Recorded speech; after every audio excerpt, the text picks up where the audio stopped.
Stavební systém Stavsi nabízí rychlou a přesnou výstavbu hrubé stavby. Práce nevyžaduje žádné speciální znalosti ani dovednosti a zvládne ji každý, jak profesionál, tak stavebník, který se rozhodne stavět své pomocí. Každý díl stavebnice Stavsi má přesně dané své místo již v kladeckém plánu.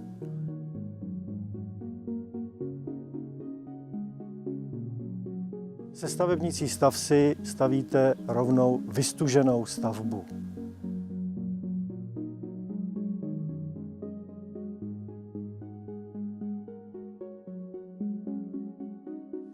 Stavsi systém nepotřebuje dodržovat žádné technologické lhůty, takže nevyžaduje žádné technologické přestávky.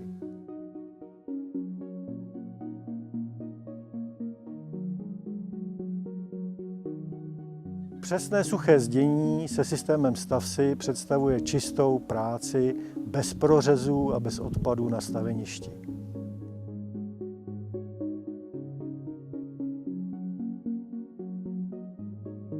Díky pravidelné vazbě a spojování pomocí svislých spojovacích lišt systém Stavsi automaticky dodržuje rovinost stěn i pravé úhly stěn.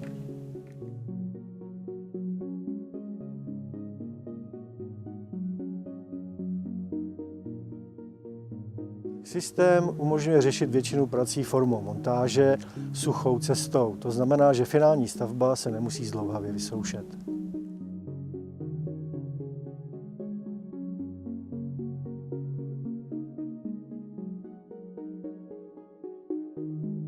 Svými vlastnostmi a možnostmi podstatně zlevňuje následné stavební práce a tím i celou stavbu.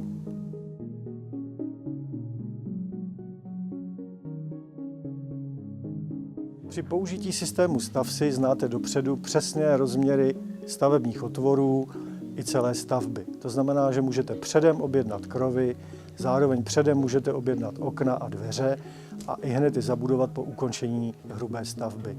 Tím podstatně zkrátíte čas výstavby.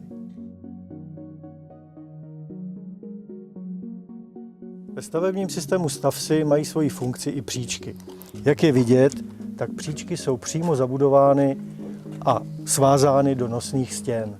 To znamená, že společně nosné stěny, obvodové stěny i příčkové stěny pomáhají vzájemně utužovat celou konstrukci stavby.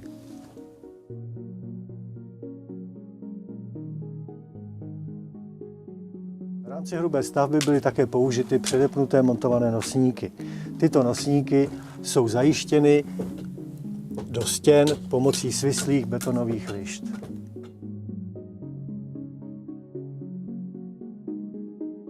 Tvárnice Stavsi jsou v rámci stěn spojovány pomocí svislých spojovacích lišt. V interiérech se běžně používají dřevěné spojovací lišty, v exteriérech nebo v koupelnách železobetonové spojovací lišty. V namáhaných místech, jako jsou rohy anebo otvory pro okna nebo dveře, se používají svislé spojovací tyče z lisované vystužené gumy. Tvárnice se umísťují v systému vždy tak, aby horní řada tvárnic vázala přes spodní řadu tvárnic. To znamená, že do druhé řady umístíme tvárnici takto přes střed spoje dvou spodních tvárnic.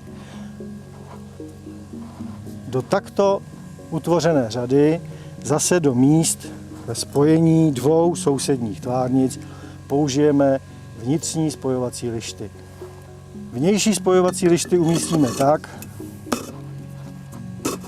aby končily vždy maximálně v polovině výšky poslední řady tvárnic. To znamená, že takto spojené lišty svazují vždy 3 řady tvárnic nad sebou. Vazba tvárnic ve stěně je patrná tady na té konkrétní stavbě, kde vždycky horní tvárnice převazuje 2 spodní tvárnice. Všimněte si, že spojovací lišty sahají z poloviny výšky tvárnice v jedné řadě, jdou přes další řadu tvárnic a končí v 3. řadě tvárnic opět v polovině.